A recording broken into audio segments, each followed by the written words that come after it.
పురాణాల్లో కదంబ వృక్షం, అసలు కదంబ వృక్షం ప్రస్తావన ఏంటి తెలుసా? ఈ కదంబ వృక్షానికి పురాణాల్లో 2 రకాల పేర్లున్నాయట. ఉత్తర భారతంలో దీన్ని కృష్ణ వృక్షమని, దక్షిణ భారతంలో పార్వతీ వృక్షమని అంటారట. ఈ వృక్షానికి చిన్నప్పుడు కృష్ణుడు ఎక్కువ ఆటలు కూడా ఈ వృక్షం కిందనే ఎక్కువ ఆడుకుంటూ ఉండేవాట. హనుమంతుడు పుట్టకుకు మూలం ఈ కదంబమే. అంతేకాదు, సాక్షాత్తు పార్వతీ స్వరూపం ఈ వృక్షం. దక్షిణాదిలో అమ్మవారిని కదంబ వనవాసిని అని అంటారు. నేటి మీనాక్షి అమ్మవారిని ఆలయంలో ఉన్న ప్రాంతమే కదంబవనం అని కూడా అంటారు.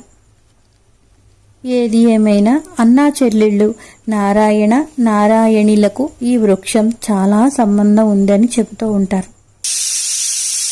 కదంబ వృక్షం కిందన మనం పౌర్ణమి రోజున లలితా సహస్రనామం చదివితే కూడా చాలా మంచిదిట. ఇది ఈ పువ్వులు ఇస్తూ మాకు చెప్పారండి ఆవిడ.